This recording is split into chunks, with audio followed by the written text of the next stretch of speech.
सरथाना क्षेत्र में 17 वर्षीय पाटीदार समाज की नाबालिग लड़की के अपहरण का आरोपी गिरफ्तार। आप बने रहिए भारत 24 एक्सपी न्यूज संपादक मनदीप भाई देसी पत्रकार की रिपोर्टिंग। सूरत क्राइम ब्रांच ने आरोपी को पकड़कर मामले का रिकंस्ट्रक्शन किया। सरथाना पुलिस ने अरविंद पंचासरा नामक 26 वर्षीय युवक को किया गिरफ्तार। इस कार्रवाई में पीएसआई एसडी चौधरी और एएसआई चेतन भाई वसोया की मेहनत रंग लाई। आरोपी ने नाबालिग लड़की को प्रेम जाल में फंसाकर उसके साथ किया था दुष्कर्म। इस घटना को लेकर पाटीदार समाज में भारी आक्रोश फैल गया था। शिकायत दर्ज होने के 35 दिन बाद समाज के अग्रणियों ने पुलिस स्टेशन का घेराव किया। इसके बाद पुलिस कमिश्नर ने मामले की जांच क्राइम ब्रांच को सौंप दी।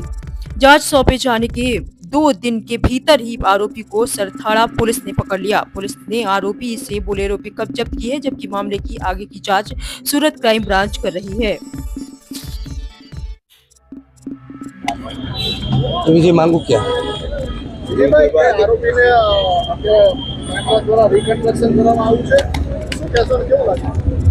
એ ચોક્કસ સુરત ક્રાઇમ બ્રાન્ચ પર અમને પૂર્ણ ભરોસો હતો। અમારી માંગણી હતી કે આ પ્રકારે આ નરાધમોને જ્યારે ખુલ્લે આમ સમાજની વ્યવસ્થા ખોરવવાનું જે લોકો કામ કરતા હોય, જે લુખ્ખાઓ અસામાજિક તત્વો જે નાની દીકરીઓને ફસાવી ફોસલાવીને જે હેરાન કરતા હોય છે, પરેશાન કરતા હોય છે, તે આવી વ્યવસ્થાને જે ખોરવનારા જે લુખ્ખાઓ છે એમને જાહેરમાં એમનું સરઘસ કાઢવામાં આવે અને વ્યવસ્થિત રીતે એની સરભરા કરવામાં આવે। આ દિશામાં પોલીસે કામ કર્યું છે। પોલીસની કામગીરીથી અમને સંતોષ છે। પરંતુ જ્યારે જે આ નરાધમોને જે પનાહ આપે છે, જે સહયોગ કરે છે, જે લોકો આર્થિક મદદ કરી રહ્યા આવા કેસોની અંદર આર્થિક મદદ કરે છે, એવા લોકોને સહ આરોપી બનાવી અને એમને પણ આ ગુનાની અંદર એફઆઈઆરની અંદર નામજોગ એફઆઈઆર કરીને આવા લોકોને પણ જેલના સળિયા પાછળ મોકલવામાં આવે એવી મારી માંગ છે।